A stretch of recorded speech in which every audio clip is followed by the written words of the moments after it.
Salut tout le monde, j'espère que vous allez bien. On se retrouve ce soir pour un nouvel épisode du podcast. Ferme les yeux, le monde s'apaise. Entre deux respirations, il y a un espace sacré. Un lieu où le bruit du monde se tait et où l'âme commence à parler. Bienvenue dans ce nouvel épisode. Je suis vraiment fatiguée ces derniers temps. Je sais pas si c'est juste passager ou si c'est les énergies qui font que, mais je me sens vraiment un peu vidée. Je sais pas pourquoi. Alors ce soir, en fait, j'enregistre en fait un podcast que j'avais pas prévu, mais absolument pas prévu. À cœur ouvert, j'aurais dû l'appeler comme ça, à cœur ouvert. Alors, ce soir, en fait, j'aimerais me confier et peut-être discuter aussi, parler de ces signes, en fait. Des signes que l'on a dans nos vies et on prêtait pas forcément attention à ça avant. Et il y a un moment donné dans ce chemin, dans ce cheminement, quand on commence vraiment à s'éveiller, à se réveiller, bah en fait, on commence en fait à réceptionner un certain nombre de choses. Vraiment, ce que je veux partager avec vous ce soir, c'est ce phénomène en fait presque invisible, mais qui peut vous chambouler en fait. Les fameuses synchronicités. Vous avez peut-être entendu parler, j'ai peut-être évoqué ce mot au cours de certains épisodes, mais je trouve que c'est important de parler de ces signes parce que Allah subhanahu wa ta'ala nous envoie beaucoup, beaucoup, beaucoup de signes. Il parle constamment avec nous. Je risque d'avoir le souffle un peu plus soutenu que d'habitude, mais ça va. Donc, évidemment, le hasard n'existe pas. Hein, c'est ces signes en fait qui sont subtils, qui murmurent limite en fait certaines choses et qui surgissent au détour d'une pensée, d'un mot, d'une rencontre, d'un livre, d'un moment. Ces choses en fait qui viennent s'aligner vraiment sans prévenir limite, ça nous tombe dessus comme ça, mais ça nous tombe au bon moment. Et c'est exactement à ce moment-là que ces choses-là auront le plus d'impact généralement. Mais encore faut-il savoir les écouter. Je vous propose aujourd'hui un épisode un peu doux, contemplatif. Un épisode où on va ralentir un peu chill. On va essayer d'explorer ces petites synchronicités et les grandes prises de conscience qu'elles peuvent justement révéler. Donc le mot synchronicité, il a été déjà popularisé, démocratisé, connu à travers les études de Carl Jung, qui est psychologue suisse. Et j'en ai parlé quelques fois dans certains articles, surtout sur ses études sur l'individuation. Lui, il définit ces synchronicités comme des coïncidences qui ont plein de sens. Pas juste un hasard, pas juste une coïncidence, mais quelque chose en fait qui fait résonance avec notre monde à l'intérieur de nous. C'est un événement extérieur, un stimuli extérieur qui vient répondre à une question qu'on n'a pas forcément, ou qu'on ne s'est pas forcément demandé, ou qu'on n'a pas encore des fois même formulé. Dans la religion islamique, on ne parle pas de synchronicité, on parle de qadr, de tawfiq, l'épreuve en fait ou la bénédiction qui arrive en fait au moment exact. Et j'en ai parlé déjà dans les épisodes précédents, le basira est étroitement lié avec la perception et avec la manière dont on va voir certaines choses, dont on va réceptionner certaines choses. Et c'est forcément notre capacité à observer le monde, non pas avec les yeux, mais avec le cœur. Et soudain, les choses sont plus autant anodines qu'avant. Il y a des choses en fait qui se passent tout le temps dans nos vies, toute la journée. Et quand on y prête attention, quand on les écoute, quand on a envie de les écouter, on les comprend différemment. C'est pas mystique, hein. C'est vraiment subtil, c'est profondément parfois transformateur parce que on va se poser un tas de questions et ça nous aide dans l'introspection, ça nous aide à nous poser certaines questions et on se dit ok, des fois en fait on se posait quelques questions de manière inconsciente et puis Allah subhanahu wa ta'ala nous envoie quelque chose qui vient répondre directement à ce qu'on s'est posé. Je me rappelle d'un moment précis. J'étais en fait à une intersection, ce fameux tournant dans ma vie. Et j'étais pas forcément très sereine, j'avais beaucoup de doutes. J'entamais en fait ce chemin spirituel, cette quête de sens. Et vous savez, les fameuses notifications là, que vous recevez, les doigts, Et à ce moment-là, en fait, je me sentais seule. J'étais pas forcément entourée et je vous ai beaucoup parlé de mon isolement. J'étais pas nécessairement, je me sentais pas délaissée ou pendant un court instant, j'ai senti comme un vide et d'un coup je vois cette notification apparaître et là je vois écrit Allah ne t'oublie jamais. Allah est avec les patients. Et franchement ça a suffi. Ça a suffi et ça m'arrive aujourd'hui différemment, mais ça m'arrive encore et fréquemment d'avoir un certain ressenti, de pas forcément nécessairement le verbaliser, mais d'avoir un ressenti à l'intérieur de moi et je vais recevoir ou je vais voir quelque chose, je vais avoir une conversation avec quelqu'un, cette personne-là va me dire quelque chose qui va taper droit en plein cœur, à l'intérieur. J'ai longuement hésité à reprendre le podcast, même à le lancer l'année dernière. Énormément. J'ai en fait pendant très longtemps j'avais ce projet de podcast depuis très très longtemps. Mais à chaque fois en fait j'avais cette voix, le petit West qui te dit écoute t'es pas à la hauteur, ça sert à rien, t'as rien à dire. Les gens vont pas t'écouter, qu'est-ce que tu fais? Ce que t'as à dire en fait c'est pas intéressant du tout. Donc pourquoi est-ce que t'as envie d'en parler? Pourquoi tu le verbalises? Et en fait je me suis rendu compte que ces peurs-là étaient beaucoup en lien avec les autres et pas forcément avec ce que moi je voulais pour moi-même. Cette fameuse peur en fait, la fameuse peur du rejet. Je suis tombée sur une collègue de travail qui un jour me parle de podcast. J'ai trop envie de faire des podcasts. Et je sais pas pourquoi je l'ai senti comme un petit tremplin divin. Vous savez, le petit coup de boost en mode ok, vas-y. Et je sais pas, c'est très étrange. J'ai senti à ce moment-là que toutes les planètes étaient alignées et que c'était pas un hasard. C'était pas par hasard, c'était pas un hasard. Et à la suite de tout ça, en fait, tout m'a été facilité. J'avais pas nécessairement beaucoup de problèmes, d'obstacles face à la création du podcast et au lancement du podcast. Et au contraire, en fait, au fur et à mesure, je me suis dit, en fait, ouais, j'apprécie le fait de parler. J'apprécie le fait de vider ce que j'ai à vider. Non pas parce que je n'ai personne à qui parler, surtout parce que c'est ma petite bulle et que je vous dis des choses à vous que je dis pas nécessairement aux autres. Je ne sais pas. C'est peut-être plus simple d'extérioriser face à des inconnus plutôt que face à des gens qu'on connaît. Et ces exemples-là, je peux en citer plein, des dizaines en fait. Et je suis sûre que vous aussi et que toi aussi t'en as. Toi aussi, t'as dû choper cette petite notification au bon moment, t'as dû avoir cette conversation au bon endroit avec la personne qu'il fallait. Donc ouais, je pense que ce soir, on va parler de ça un peu, de ces petits signes. Ces signes, en fait, qui sont comme des boussoles à l'intérieur de nous, qui nous disent, voilà, ce qu'il faut que tu fasses peut-être. Ils ne vont pas forcément nous pointer la direction, hein, mais ils nous invitent en fait à l'attention, à l'observation, à l'écoute. C'est une invitation, une sorte de confirmation en fait qu'on est exactement là où on doit être, ou alors c'est juste un rappel apaisant qui nous demande tout simplement de revenir à un certain axe, parfois. On a peut-être un peu dévié et c'est une invitation à revenir dans son centre.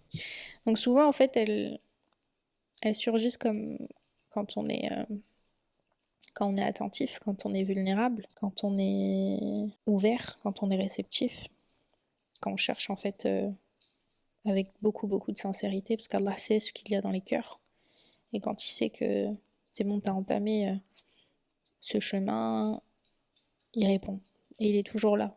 Il est toujours là, il te répond, mais pas nécessairement comme on l'attendrait, on espérait. C'est dans la majorité des cas, à chaque fois, de la meilleure manière. Parfois, on cherche de grandes réponses. Parfois, on cherche des grands mouvements.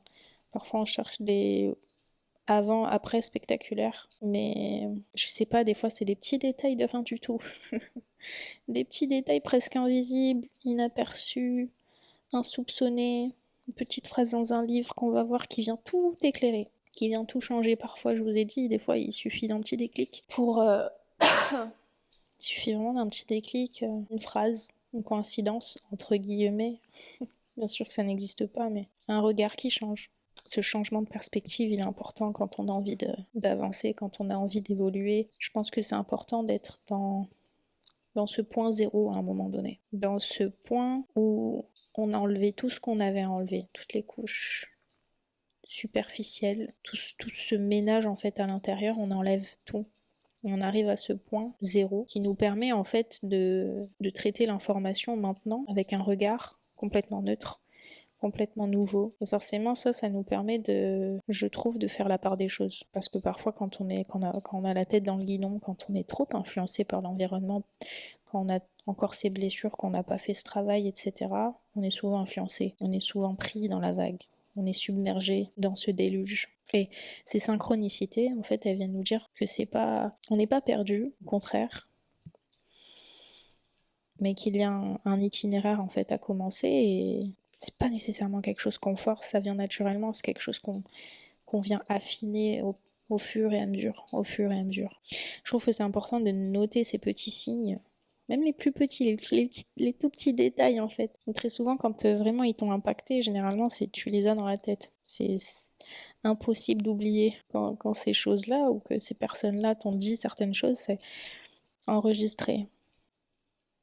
Et je pense que dans ces moments-là, c'est important aussi de méditer sur ces signes, sur ces synchronicités, de laisser de la place en fait au silence, de laisser de la place peut-être à l'écriture. Et je trouve que c'est important d'écrire. Écrire, c'est vraiment un portail énergétique, c'est quelque chose qui vous transforme en fait de l'intérieur et qui vous transforme vers le bon.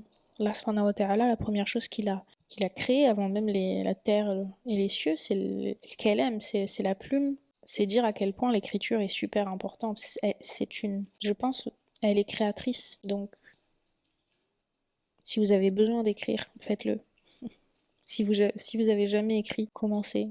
Et au tout début, c'était compliqué de voir ça comme des signes.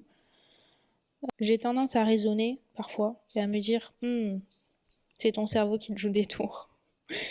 À vrai dire, c'est pas le cerveau, c'est ton waswas, ou peut-être parfois ton qarin qui veut t'éloigner de certaines choses, qui vient te murmurer certaines choses pour que tu t'éloignes en fait. Tu prêtes pas attention.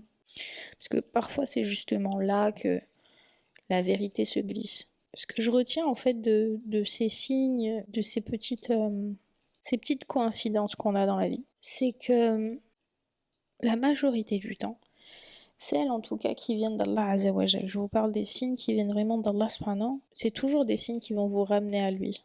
C'est jamais des signes qui sont là juste pour vous égarer. Parfois vous allez faire des détours. Parfois Allah subhanahu wa ta'ala vous ramène ou vous fait vivre certaines choses dans votre vie pour que vous puissiez en tirer des leçons. Et par la suite de tout ça, vous bifurquez en quelque sorte de cette trajectoire pour revenir à lui. Donc parfois, il faut prendre du recul sur les choses et il faut prendre aussi du recul sur ces moments que vous allez vivre dans votre vie et sa proximité, même dans l'ombre, ses attributs, parfois révélés dans les détails en fait de nos vies, dans les petits moments comme ça qu'on sous-estime, sa subtilité, que je commence à aimer, que je commence à adorer. Quand tout semble anodin, sa grandeur, sa souveraineté, quand l'univers lui-même en fait s'accorde, s'aligne, sa puissance, quand une parole en fait elle change votre trajectoire, sa justesse dans le timing de tout ce qui vous arrive, sa sagesse dans ces fameux détours. Il sait que vous devez passer par certains axes, vous devez expérimenter certaines choses dans votre vie pour devenir une certaine version. C'est cette même version qui s'élèvera et qui aura beaucoup plus de facilité à élever les gens autour d'elle. C'est important aussi de propager ça autour de nous, dans son amour, dans son rappel, dans ce qui nous demande en fait dans le chemin, le Sirat al-Mustaqim, dans ce chemin, ce droit chemin. J'en ai parlé la semaine dernière, le Sirat al-Mustaqim, c'est pas nécessairement une ligne droite. C'est un chemin droit, mais pas forcément une ligne droite. Elle est sinueuse, elle est courbée par moments, des fois elle est brisée, des fois on la comprend pas nécessairement. Mais pendant ce chemin-là, il va vous envoyer plein de signes, plein de choses. Il communique avec nous constamment. Constamment, à chaque instant, à chaque minute. Allah subhanahu wa ta'ala, il est à l'intérieur. Il est partout. Al-Zahir et al-batin. Il est à la fois apparent et caché. Je vous redonne un exemple concret. Je suis tombée sur une vidéo. Et je vous ai dit, la thématique de mes podcasts, généralement, c'est des choses... Vraiment, c'est une inspiration divine. Je vais avoir, à un moment donné, une idée. Cette idée, en fait, elle va être confirmée autour de moi parce que je vais voir quelque chose. Je sais pas, quelqu'un va me parler de ça.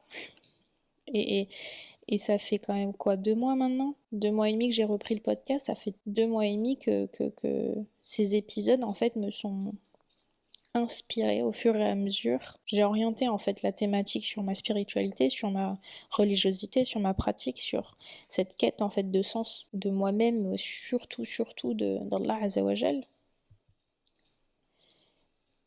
Et je parle beaucoup, en fait, de cette pratique. Je parle beaucoup de l'enfant intérieur, le fait de guérir nos blessures, etc., de faire ce travail pour élever nos énergies. Je tombe sur une vidéo d'un couple très serein.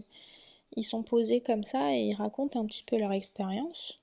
Vidéo, je tombe dessus, mais par hasard, entre guillemets, elle me tombe limite elle me tombe dessus. Ce genre de suggestions, vous voyez les suggestions que vous avez sur Instagram ou, ou sur, je sais pas moi, sur YouTube, peu importe, les suggestions, bam, ça tombe dessus. Et ben, je regarde la vidéo et je me dis, ok, ils sont trop cute, trop mignons. Ouais, j'ai un côté un petit peu romantique. Donc, l'idée, c'était pas de regarder forcément, de m'intéresser à leur histoire, etc. Mais ils avaient un titre un peu annonciateur en mode la quête, notre quête spirituelle ou un truc comme ça. Et je me suis dit, tiens, why not? Donc j'écoute. J'écoute. Et à un moment donné, je me rends compte en fait que leur histoire, dans leur vie personnelle, de ce qu'ils ont vécu, etc. Mais aussi, du coup, parallèlement, ce qu'ils ont décidé en fait de mettre en place dans leur vie, cette réflexion spirituelle, psycho-spirituelle, ce qui les a poussés en fait à se concentrer sur ça, c'est ce qu'on vit tous en fait. Et pire que ça, ils parlaient en fait de la religion musulmane sans être musulmans.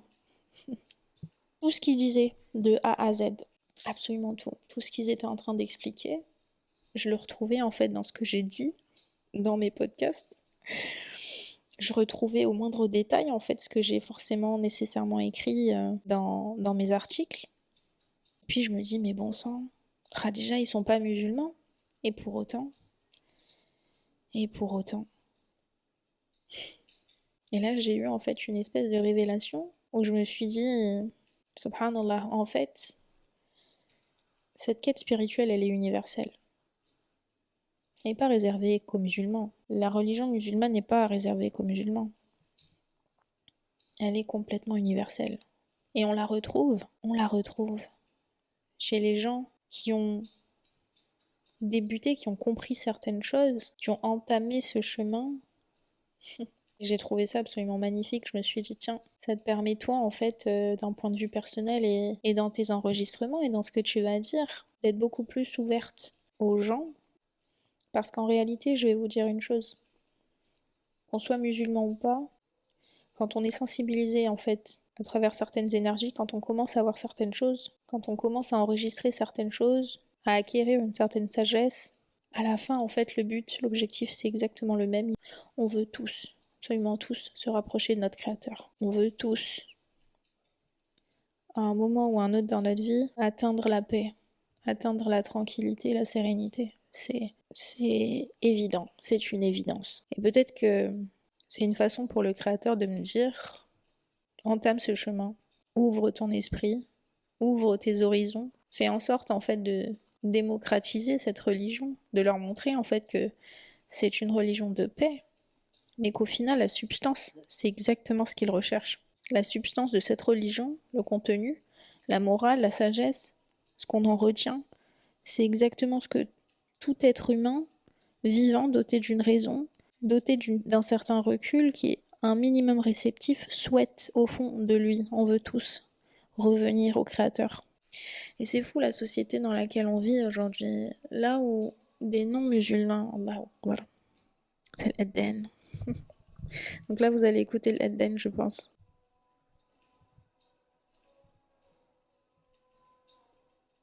C'est magnifique. Des musulmans qui sont nés dans une religion musulmane, qui ont baigné, ou alors qui ont baigné dans la culture, dans les préceptes, dans les enseignements, même si à prendre avec des pincettes. C'est pas parce qu'on est dans une famille musulmane qu'on est forcément musulman. C'est fou le delta. Ces gens-là ne pratiquent pas nécessairement, n'ont pas compris l'essence, n'ont pas compris la substance, le fond. Là où des gens en fait qui sont pas musulmans pratiquent finalement une meilleure religiosité. Quand on prend de la hauteur sur ça, c'est incroyable. Parce que du coup ça me dit beaucoup de choses.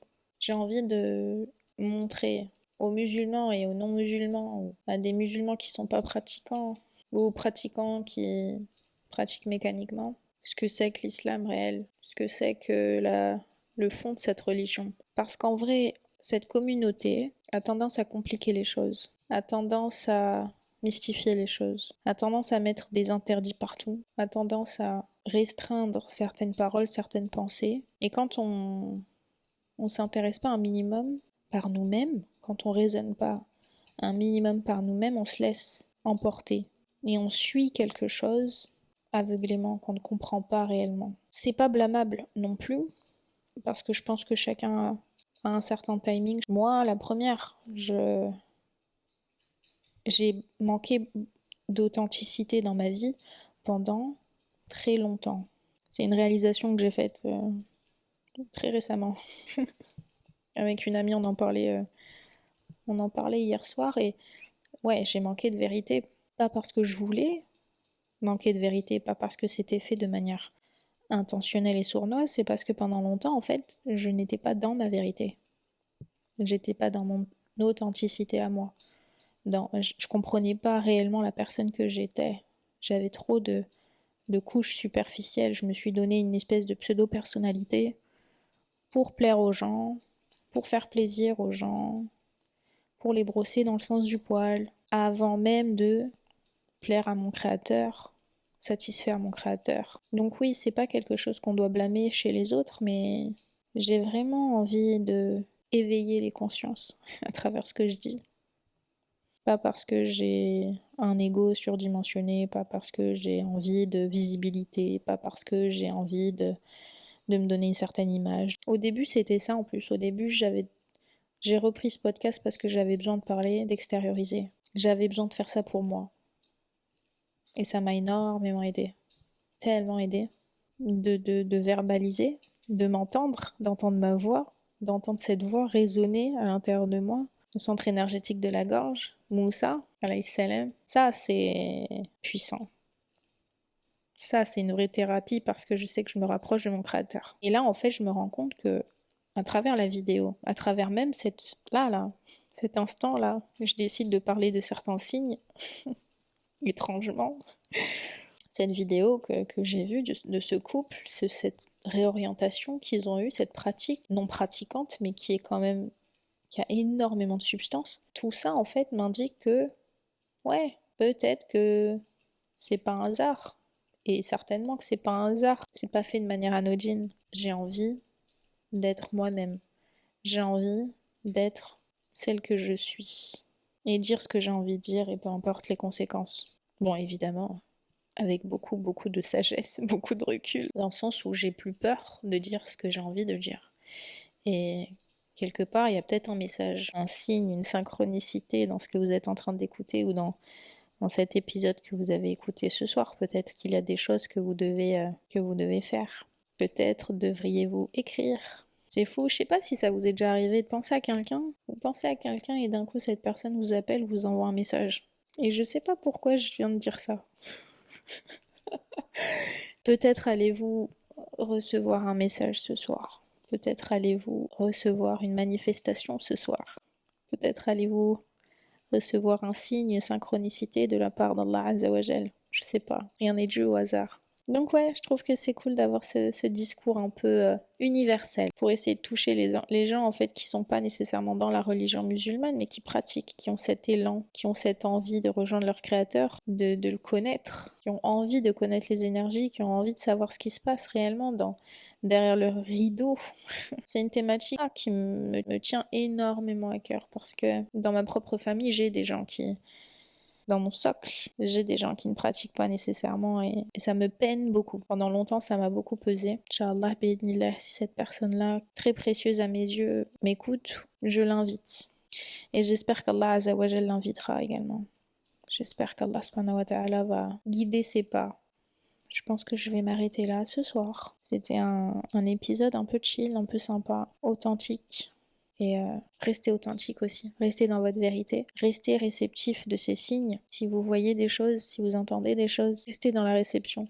C'est comme ça en fait qu'Allah subhanahu wa ta'ala va vous envoyer encore plus. Persévérer dans ce chemin, essayer de renforcer cette relation que vous avez avec lui à travers le bon comportement, à travers les bonnes pensées, les bonnes émotions, les bonnes croyances, les bonnes actions. Et quand vous pouvez en fait véhiculer quelque chose, ce trésor qui est vraiment à l'intérieur de vous, si vous pouvez le propager, si vous pouvez le faire sentir aux gens, si vous pouvez le partager, faites-le. Parce que si vous êtes éveillé, vous avez ce devoir et vous avez une mission. Voilà, petit message de la soirée. En attendant, n'hésitez pas à vous abonner, n'hésitez pas à propager, à partager. J'ai pas tendance à inviter comme ça à l'abonnement parce que c'est pas nécessairement automatique. J'ai juste envie que tu écoutes ce que j'ai à dire et que ça te touche plus profond de ton être. Et si ça t'a touché, si ça t'a plu, n'hésite pas à partager ça avec quelqu'un, un membre de ta famille, avec quelqu'un autour de toi qui a besoin d'écouter ces mots, qui a besoin d'une parole en fait universelle, d'une parole qui ne pointe pas du doigt, qui ne compartimente pas. Merci encore pour votre soutien, merci encore pour vos écoutes, merci encore pour vos retours. Ça me fait très plaisir et j'espère qu'Inch'Allah, qu'on recevra encore beaucoup plus de signes, tous ensemble. Je vous retrouve la semaine prochaine pour le prochain épisode. À très très vite.